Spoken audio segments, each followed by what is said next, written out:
please, I'm begging you, for God's sake, clean up your social media profile.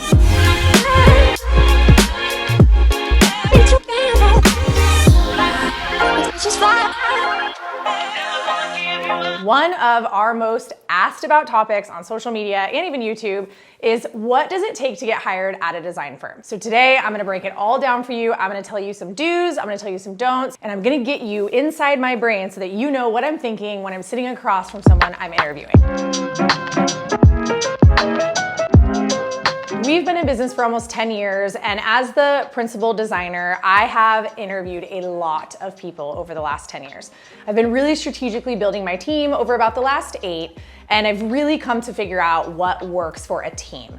I'm also gonna talk today specifically about how this affects our team and our company, but truly, you should be able to use this information for just about any interview, certainly in a creative field of any kind.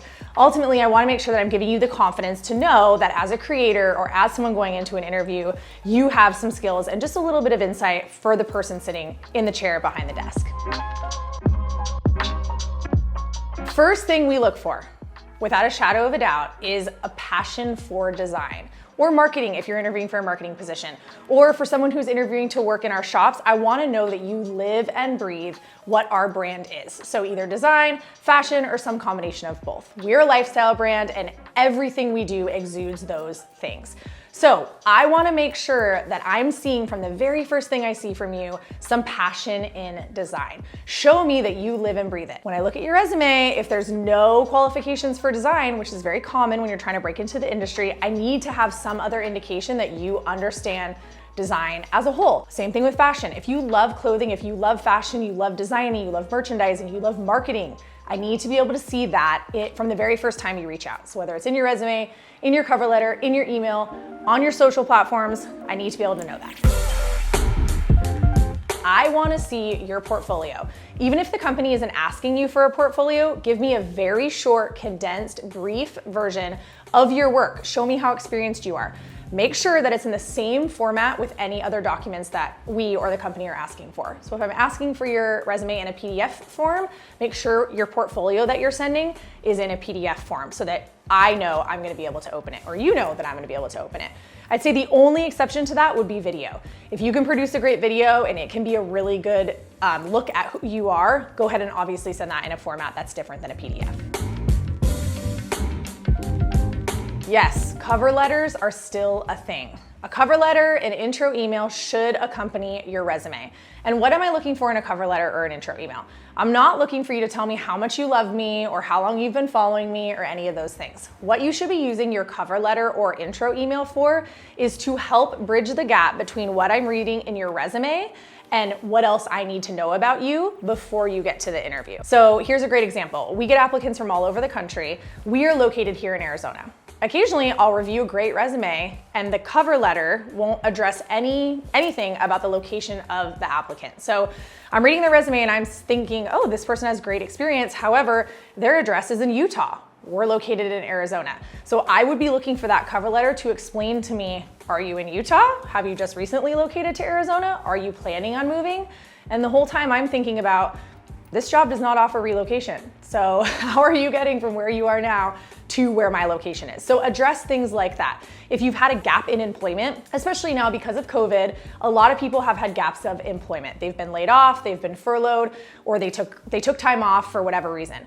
That should be addressed in the cover letter. I wanna know why you haven't had work for 2 years. We could talk resumes for like 10 YouTube videos, I'm sure. Resumes are one of those things that so many people say it should be done this way, it should be done that way. Maybe I'm a traditionalist in some ways, but in my opinion, and it's only my opinion, which I'm allowed to have. So in my opinion, and to work at this company, you need to have a resume that is 1 page and 1 page only. I don't need multiple pages. I don't need to know that you were a server when you were 16. What I need to know is the relevant experience that you have that helps contribute to why you're applying for this job. Another really important tip with your resume, make sure that you send it in a format that is locked, such as a PDF. We have received resumes in all formats, Word docs, PowerPoint presentations, pages.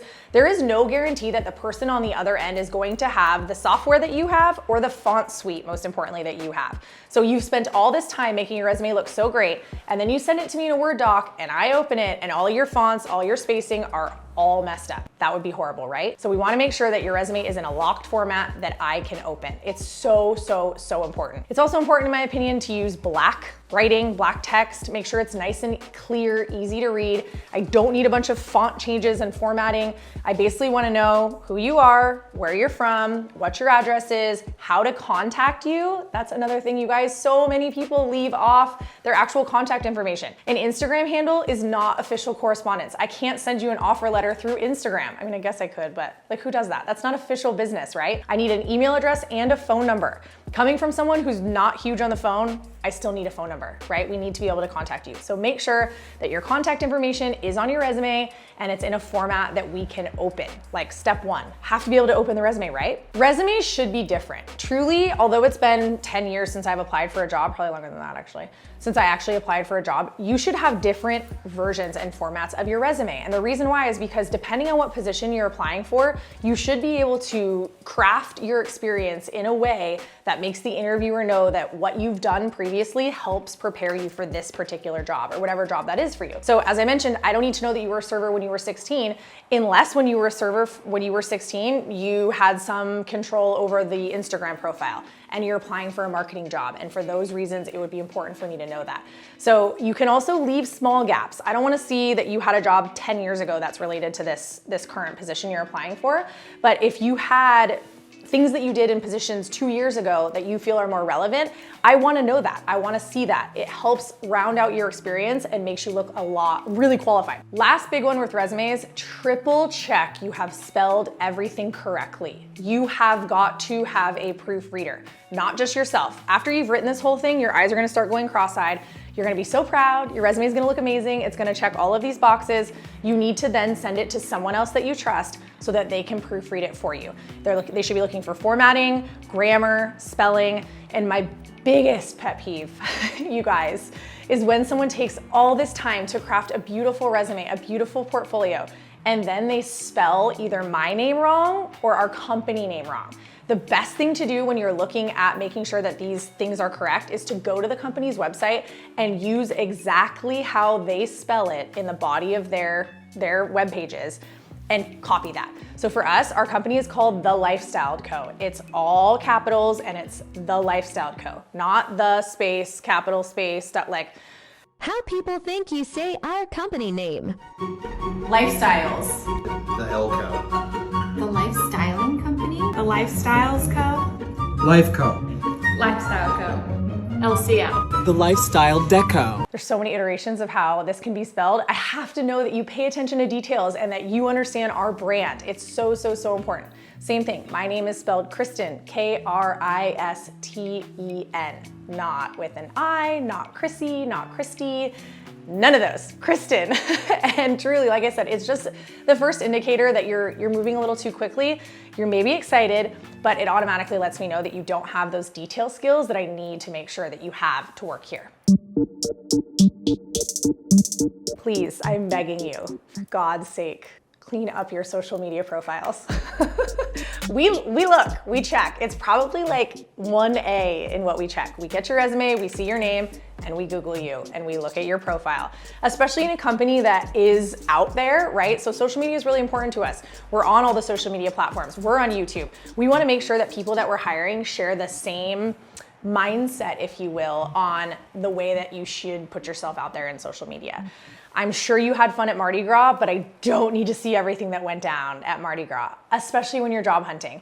For a lot of people, you're brand new into this industry and you really want to get your foot in the door, or whatever industry. What you did a couple years ago on spring break can probably be archived for a little bit, if not forever, so that you can put the best foot forward and I can see some version of who you are in a refined way.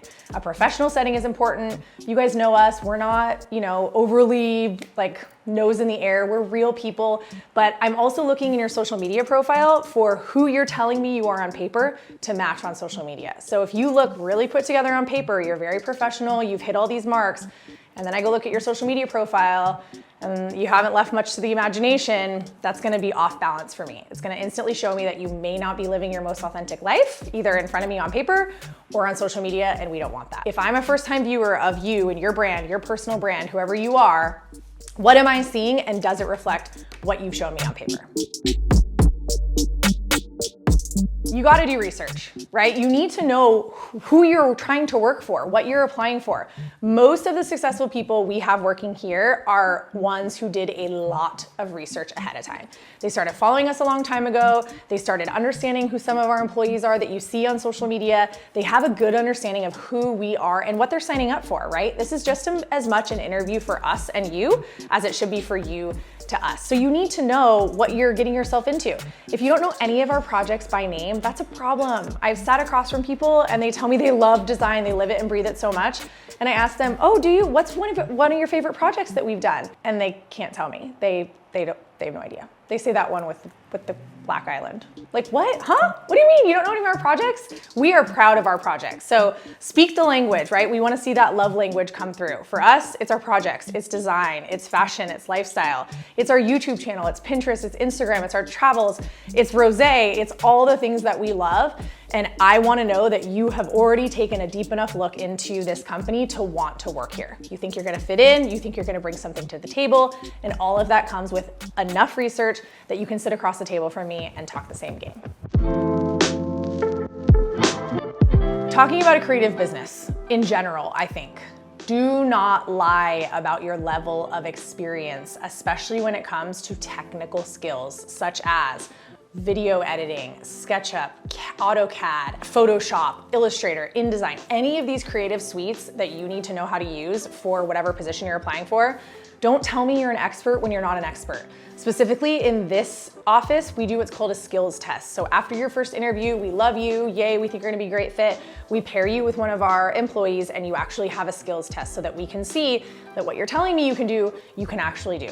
There's nothing worse than thinking that we have a really great candidate and a person that's gonna work out and we get to the second interview and in fact, they cannot perform technically, especially in a creative environment. There's two very distinct parts, right? There's the creativity part and there's being able to execute the creativity, whether you're in design, whether you're in graphics, whether you're in video, whatever. Also know that just because you're not an expert doesn't mean you're unhireable or that we wouldn't want to work with you. Of course we want to work with you. We just want to have a good understanding of where you're at so that we know how much time and what kind of commitment it's going to take to get you up to the level that we need you. So last tip of mine before we kind of get into the actual interview process, which is so important.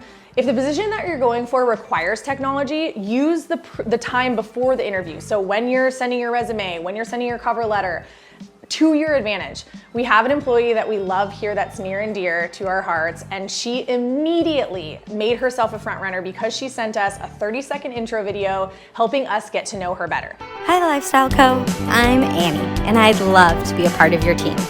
I'm currently the VP of Marketing at a small digital agency where I plan, create, and manage content for our clients' social platforms. I am so amazed by your brand, the projects you worked on, and the strides you are taking in interior design. I've experienced creating and executing innovative marketing campaigns for brands with a focus on social media marketing, email marketing, and influencer marketing. I thrive in new environments where I can constantly challenge myself personally and professionally. I am detail-oriented, ambitious, organized, creative, data-driven, and obsessed with interior design. I'd love to be a part of your team and grow the brand with creative, unforgettable social campaigns. It set her apart right away and was able to show us her skill set. She applied to be a digital social media kind of coordinator role here, and so being able to show us that she knew how to make a kick-ass video describing herself and helping us get to know her was an instant game changer. So don't be afraid to use technology and use the media that you're good at to your advantage.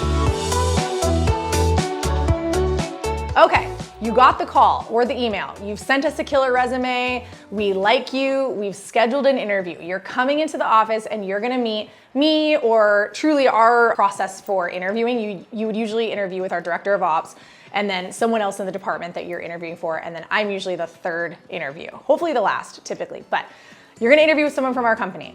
Make sure in your presentation of yourself that you look the part part of our brand, but that you also don't look so different from your everyday that once you get this job, you're gonna show up on the first day and I'm gonna be like, who are you? I don't know. You didn't look like this. You look so different, right? So try to put your best foot forward, of course. Look fresh-faced, look refreshed. Don't party the night before. Don't stay up all night scrolling the gram the night before.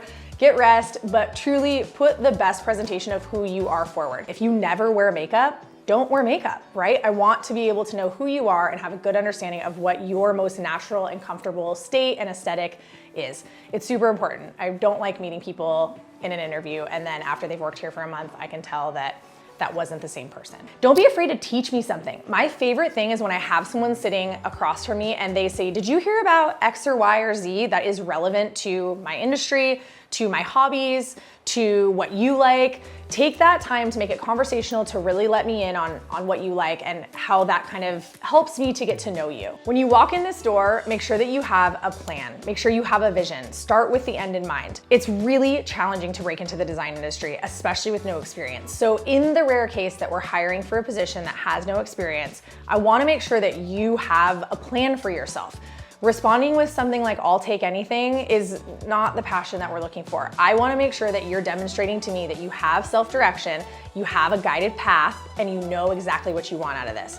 It really will help all of us groom your path so that we can make sure that you're getting the proper experience and that you're in the right position.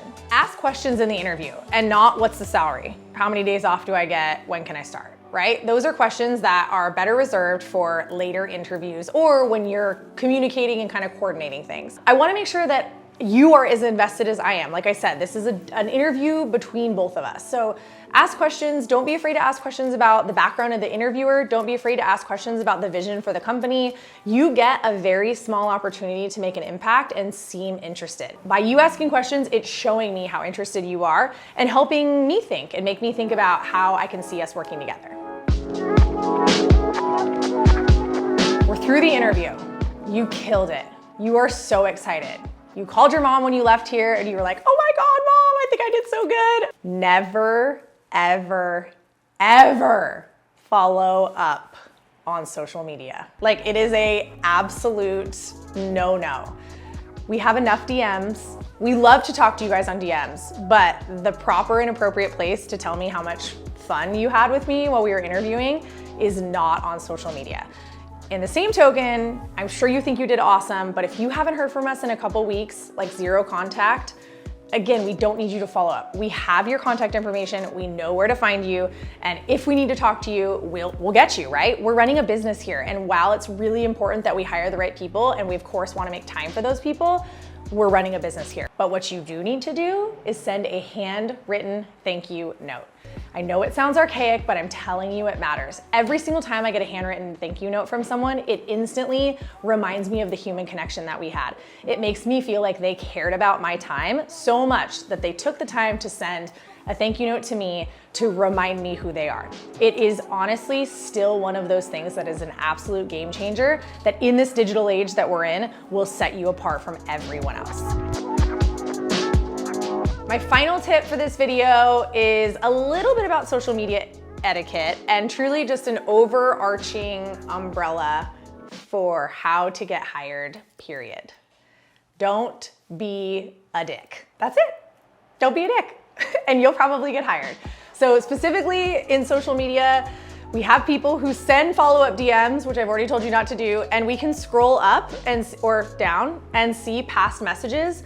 And they've sent us like passive aggressive messages or been kind of rude on DMs or engaged inappropriately. It's not cool. And it instantly, again, reminds us of you and how you acted at one point. Also, we're all very accessible on social media. Me personally, I'm the creative director, principal designer, and founder of this company. I really don't mind if you reach out on Instagram and say, thanks for your time.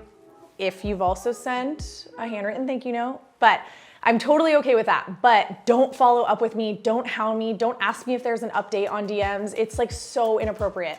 I wanna talk to you about dogs and design and rosé and traveling and fashion and boots and all the things that I love. I don't want to talk about the interview. It's just totally inappropriate and instantly rubs me and I know other hirers the wrong way. I hope those tips were helpful for you guys. You can truly take these and apply them anywhere. I think to our firm, certainly to other design firms, to other creative industries or jobs, just about anywhere. I really believe that they're gonna set you apart from all of the other people out there, trust me, that are not practicing these principles and tips. I've had a lot of fun with this one. I hope you don't hate me for some of the things I said, but talk to us in the comments. Make sure you like, subscribe, and I can't wait to see you next time.